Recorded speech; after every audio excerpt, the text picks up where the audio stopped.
মাম্মা good morning. মাম্মা মাম্মা good morning. আজকে আমি সকাল সকাল উঠে গেছি।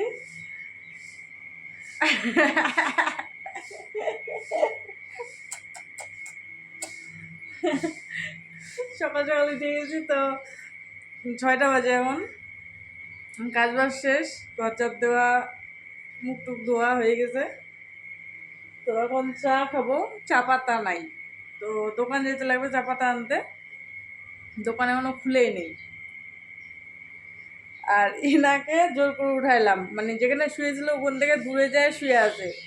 আর একজন উঠাই নিলাম যে এখন উঠুক, পরে ঘুম উঠবো। হলো মা, না না পরে ঘুম উঠবো না। কাজ পাচ্ছিলাম না তাই।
আসলাম কাপড় শুকিয়ে দিয়ে দিতে, এখনো কোনো কাজ হয়নি, খালি চা খাইয়ে কাপড়গুলো ধুয়ে দিলাম।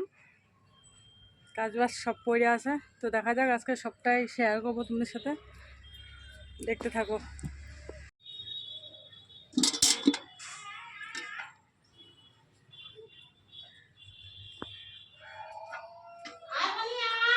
কই গেল?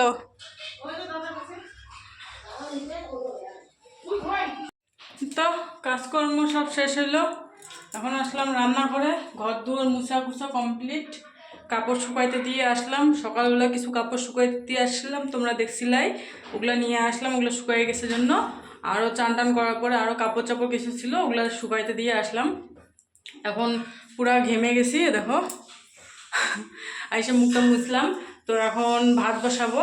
ওর বাবা বললো যে মাংস আনবে, এখন 1:45 বাজে, 1টাই বাজে। তো মেয়েদেরও চান্দান হয়ে গেছে, তো এখন ভাতটা বসাই দিই, মাংস আনলে তখন মাংসটা রান্না করব। তো আগে ভাতটা রান্না করি, তাই না? ছোটো মেয়ের জন্য একটা ডিম সিদ্ধ দেবো। তো চলো আগে ভাতটা বসাই দিই, পরে আসতেছি। মাংস নিয়ে আসলো, মশলা টশলা দিয়ে দিছি, আলুটা ভাইজে নিয়ে পরে দিলাম। তো এটা কষাচ্ছি, তো মনে পড়লো যে ভিডিও অন করি নাই, সেই জন্য ভিডিওটা অন করলাম। তো চলো দেখাই তোমাদেরকে কী রান্না করলাম। মাংসটা এটা হোক, আর এখানটায় রাখছি। আজকেও জিরা রাইস বানাইছি গো, কারণ ডাল টাল করতে ইচ্ছা করতেছে না, সেজন্য।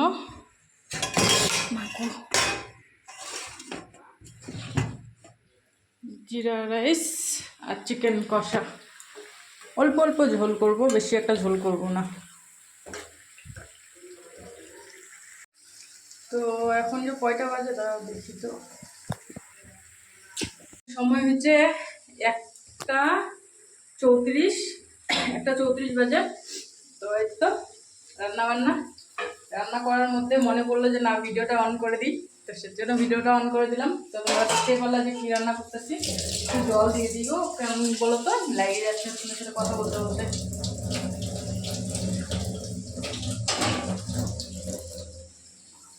তো একটু জল দিয়ে দিছি, একটু পরে আসতেছি। হ্যাঁ, কইরে নিয়ে আগে রান্নাটা, তারপর আসতেছি।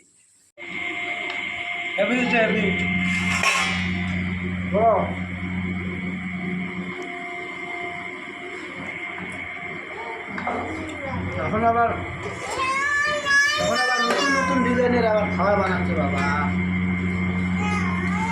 এটা কি ফ্রাইড রাইস বানাইছে? ফ্রাইড রাইস না হলে ফ্রাইড রাইসের মতনই হচ্ছে। জিরা রাইস। সেটা জিরা রাইস। চালটা তো জিরা চালের চালটা। মাঝে মাঝে এমন খাওয়াইলে তো রেস্টুরেন্টে যাইতে লাগে না। জানো তো সবাই, কিন্তু করো না।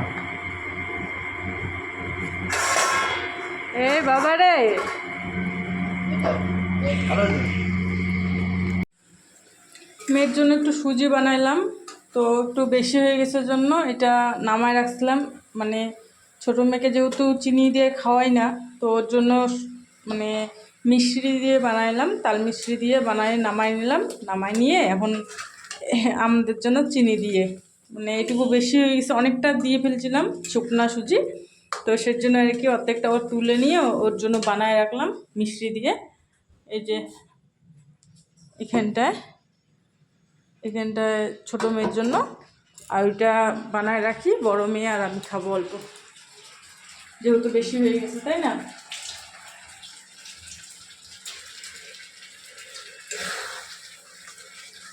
আর এগুলা নামায় থিয়ে তারপর এখন যাব কোথায় বলো তো? ছাদে যাব, তো তোমাদেরকেও নিয়ে যাব, দেখতে থাকো ভিডিওটা।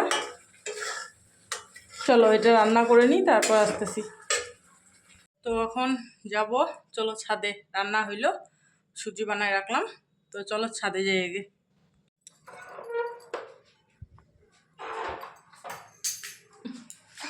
বাবা রে, দেখো কি অবস্থা অবস্থা, ঝাড়ু কাঠি গেল খুলে খুলে, জানো? এই যে কি বলবো আমি, আমার কাজ করে না মাথা।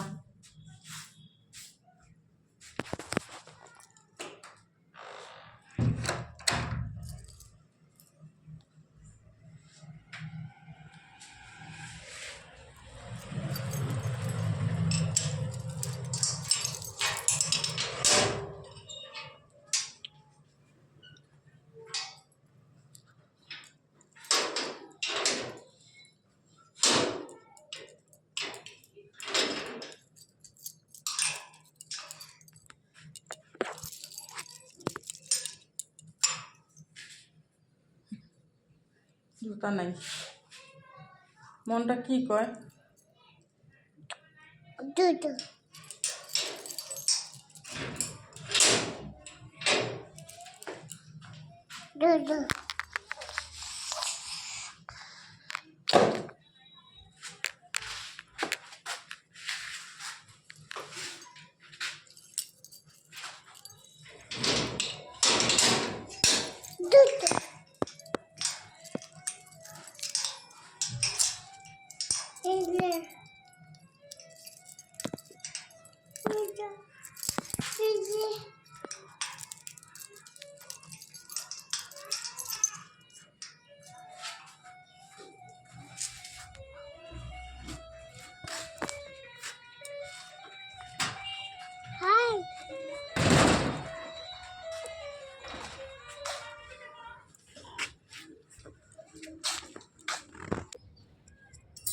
কিনে গেলাম ওই যে দুবার খাট দেখে বুঝে না,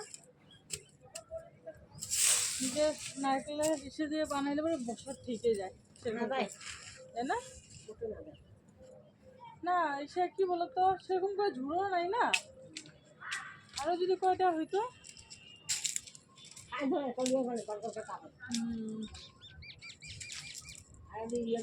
আমাদের বাড়িতে একটা নারকেল গাছ আছে, ওইটা দিয়ে যদি ইসে করি না, একবার ঝুড়ে দিই না, সারা বছর চলে যায়। তো কেন বলছে অনেকগুলো ধুমুল কাটে, যখন ঝুড়ে তো অনেকগুলো। এখন যে ইসে আসছে, ফল আসছে, মনে করো 12-15টা মতন যদি হয়ে যায় না, একটা ইসেতে একটা করে ঝাড়ু আপনি হয়ে যায় না, বলো? ভালো হয়, দুইটাতে একটা ঝাড়ু হয়, কিন্তু পাতলা পাতলা করে বানাইলে পরে মানে অনেকদিন চলে যায় গো, এক বছর আরামসে চলে যায়।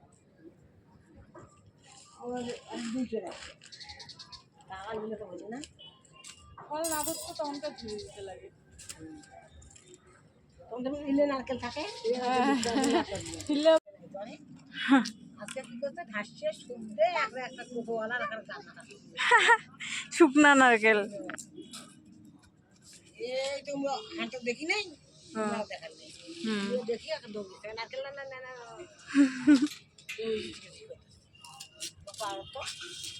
তুমি ঝুলবা, তুমি দোলনাতে ঝুলবা, তুমি পড়ে যাবা। কাটিয়ে খান তোমারটা যে একটা লোক কাটিয়েও দিবার না হয় আর দাও নাই, দেখা যাক। ধরিয়েছেন হ্যাঁ নানাকে মুখ নিয়ে আসি বলে